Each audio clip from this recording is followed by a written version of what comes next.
So one of the best things about the trip to the jungle trekking was the journey out there.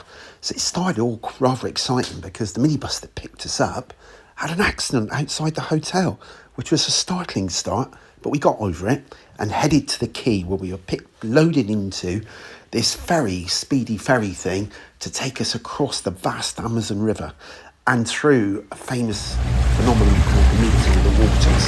You can see there as we pass through it, but you can see the water actually changes colour as the two rivers meet as we go across. And yeah, on the journey there's all sorts of interesting traffic that we saw, lots of ships and things, and we get to the other side and then we're loaded into the vans. And to my surprise, we're in a VW camper van. As you can see by the engine, it's well maintained, but we haven't seen anything like this for years. So we were all a bit confused, wandered around, wondering how we were all going to get in. But eventually we were loaded in, and I had a lovely window beside my seat. Now, obviously somebody had been shot in my camper van. Well, it wasn't really a camper van. They are amazing vehicles. As you can see, we travelled through the jungle. We travelled first of all through this kind of lowland where all the houses were in stilts, because I think it all floods during the wet season. And then we had an ice cream on the way, which was good. And then we turned off, and this never-ending road, bouncing away, mud everywhere. And we, as you'll see, we didn't really stop to check anybody that had broken down. And all I could think of was, I hope we don't break down, because we need more kind people. So anyway, eventually, we arrived at another quayside where we had to unload all the stuff. And there's the first sighting of my new friend, Antoine, in his yellow shirt. He appears everywhere. They had all sorts of transport, and I was a bit lucky they didn't try and pile us onto this blooming motorbike, to be honest, because there were loads of them. So they loaded us onto this ferry boat, and off we went up this other river.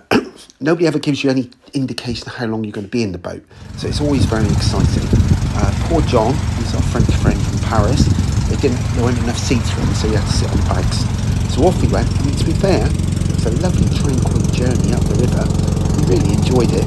And eventually, there was Antoine again, and eventually we pull in and we, guess what, we have to change boats again, because the water level in the river is so low that we can't get up the creek to where our lodge is. So we then put us in a canoe. There's the nice girls from Spain there, paddling away. Off we went, and eventually got the engine on, and we had to sit there for half an hour until they came back with the little boat. Anyway, off they go, and we then went through these creeks. There was hardly any water, right? As you can see, hardly any water. The creeks are like 4 or 5 metres lower than they should be.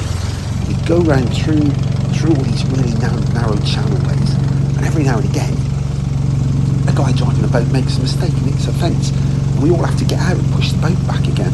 So we go on this lovely tranquil river, and eventually we end up at our lovely accommodation, and there it is, the Ipapina Lodge. Doesn't that look lovely? Although, to be honest, that photo belies how unlovely our room was.